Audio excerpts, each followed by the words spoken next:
Hi, folks. It's Saturday, and I just put the camera up and just kind of felt like continuing to connect with you all. But I started the video with an empty coffee. That's not a good idea. I'm going to keep going because I don't think I'll talk very long. Yes, I'm hearing from quite a few people, and I don't respond in Messenger, okay? And I don't respond to emails. If the messages that are coming through these videos are helpful, that's fantastic. But I'm not looking to start a dialogue with anyone, okay? I'm not. And so I'm glad to hear that the words are helpful. It's it's a sign of the times that there is a dearth of support, or I think I got the right word, that there is a real lack of focus on mental health, positive mental health, and services. You know, a lot of what people doesn't exist because services are based upon that word service. And once that happens, the bottom line is that the service is more concerned about getting paid than providing the service. And when it comes to mental health services, that fails us. It has been the whole time. I'm a retired mental health professional, over 30 years experience, so I have experience to go by. So hang tough, people.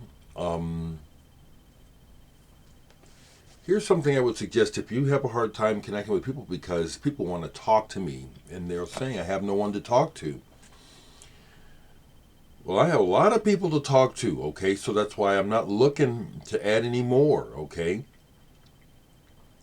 And if you have difficulty talking to people, express yourself.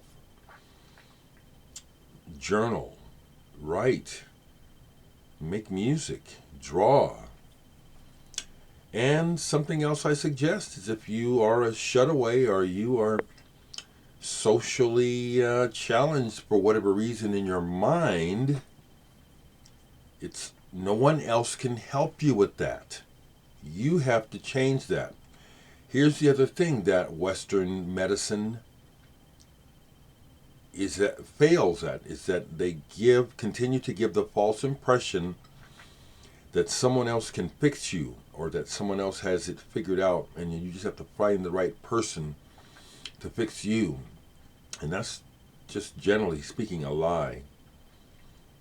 You can get help and someone can be helpful to you, or you can get a direction through someone else's example or whatever. But if you examine it, and I've examined this, and I'm not the only one who has come down to it, people ultimately help themselves when something is achieved, especially when it comes to matters of personal health and inner growth. So keep going, people, and again, fight against the illusion that someone else is in better shape than you, has something you want that will make your life better. All that stuff. It's not. It's just a lie. It's just not. You're the best. You're the best thing that exists because you exist. You're an example of the best. Every person, every living thing is an example of life expressing itself, which is wonderful. But if you're waiting for the world to tell you that, well, you're going to be miserable. So start telling yourself. I am not a perfect example, but I am continually in that mindset, which is I'm just fine how I am. I try to make it little improvements, and I try to just not have my problems create problems for others. I think that's the very least I can do. So someone mentioned how when I was moving records, I noticed a little my stomach's a little big from sitting around. It kind of prompted me to do something I've been thinking about doing, which is I did another major shift in my collection. Some of you might notice this. Some of you spine spotters might notice the difference in the spines behind me. But I shifted an entire 2 sections in order to. So I put my classical in the kitchen. Okay, I just, I don't need to buy more records. I need to weed out and make this space work. But anyway, that was a day's work. That's how one of those crappy comments got through for a while yesterday, and I see that Russ, someone else, engaged with this person who, it's just amazing how someone just so blind with negativity will just come over and just share it with us like we really need it, oblivious to that they're not helping nobody. But that's how that happened, because I was busy with this. And that was a workout. My back is hurting today a bit. Excuse me, I'm careful with my back. But still, there's a lot of bending and lifting and moving these records. That's a lot of weight. So I got some good exercise yesterday. And band stuff has always helped me to stay in shape too. Moving equipment, moving on stage, just moving. So that's all picking up, that activity. So I'll lose this. And I was eating a fair amount of junk this winter. I can cut down on some of that junk. So a couple albums I played. As I was moving my stuff, I looked at my Porcupine tree, and I collect them. But I went ahead and played this. They're the first album on the Sunday Side of Life. Steven Wilson himself has said he hopes to never hear this album again. That it's early. It's really a compilation of stuff from stuff he put out on cassettes. And this is definitely before Porcupine Tree solidified any sort of identity. It's as much as electropop as it is kind of this in-between sound.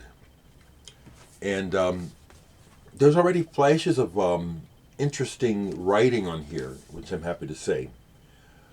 But the lyrics are cringeworthy. The lyrics, I think, are in here are really quite teenage, very teenage.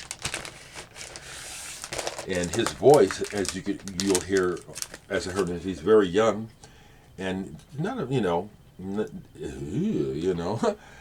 but it's part of my collection. But it was like, let me listen to this, because I can never remember it. So it's a keeper for the collection, but it's not one much of a listen. And I really understand Steven's perception of it. That was his humble beginnings. Another album I pulled, because I remember buying this in Portland, Oregon, when I was out there on tour with Sun Ambulance.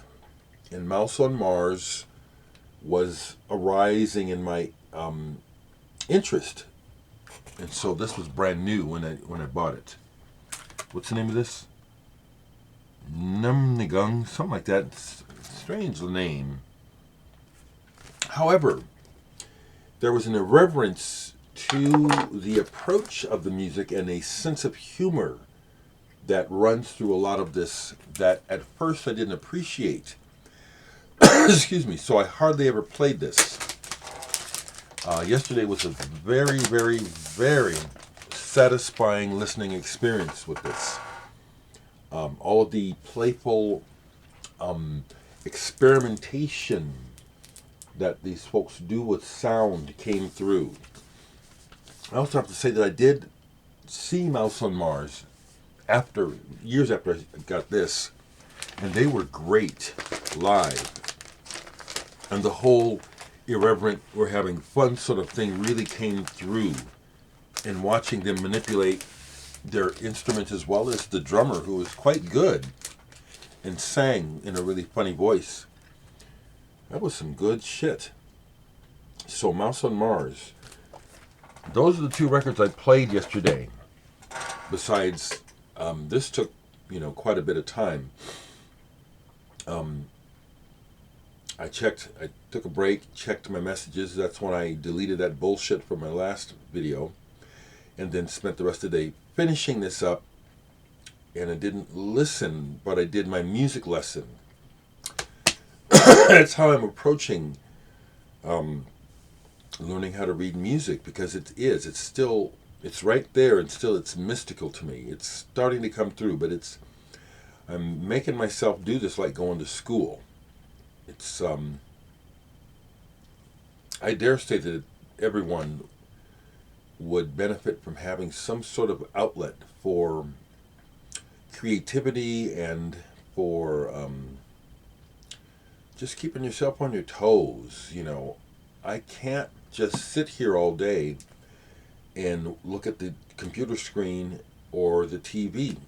I've done it, and a lot of people are doing it in the world the entire day. I can't do that, or it's like I refuse to do that. I know it's not good for me. So I do shit, I get up. But I love sharing this. I do. I love sharing this. And so I'll do a poll. How's that? And things are a little different. So whereas what was there last time I polled has moved over this way. So let's see what is here now. Things have moved. This was King Crimson yesterday. What is it today?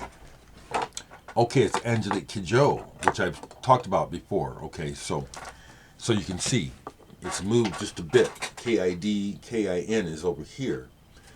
What about up here? Is this Higgins? Yeah, it is. So I see that I've moved over further here. But what I will say, because it does make sense for me to do this, if you don't have this, it's still for sale. My latest album, Future Still. I feel fortunate now that I got this put out on vinyl, what with supply shortages. It's still available. Future Still on FPE Records. Grab it. Now that's the most business you're going to get out of me. I am not going to be asking people to subscribe. I just don't. I really, that's some hucksterism that I'm not going to be a part of. And it's not, my numbers show me that it's not necessary either. I don't have to ask you to subscribe. Why do I have to ask you? You do if you want to. I find it very annoying. And I personally see that mindset as part of the downfall, part of the problem with this world. And it just seems like it just has to be that way. I hate it. I really do hate it. Okay, so back here, some things have shifted. So if things have shifted, what's over here now? Yeah, boy, I haven't played this in a while. Kip Hanrahan, Vertical's Currency. This is some good stuff. Where it's that's Jack Bruce on the front. It's a mixture of jazz and ethnic influences. Let me see. One of these, Milton Cardona, Steve Swallow, Ignacio Berroa, yeah, Arto Lindsay, Kip Hanrahan, Peter Scherer. Yeah, he has a sound of his own, and like I say, it's in between jazz and something else. Vertical's Currency. This is some good stuff. I'll do one more. Down here. What has happened down here? What is down here now? What is this? Well, Massive Attack and some remixes. Some remixes of Daydreaming on here. I'll be playing this. You all know. If you know, you know. This is some classic shit. Massive attack. And yes, I got to see them. Awesome show. Awesome. Okay, folks. Talk to me. As always, talk to me. And here's my brother who's in the hospital. So, are you going to survive, brother? I hope so. I hope so. I'm actually in the middle of making a video, so the world is hearing me. Sorry. No, actually, I'm going to just keep this in the video. Say hello to the world. This is this is my brother James. Say hello to the world. Hello, world. How's it going? Well, how are you doing? That's what we. How are you? Man.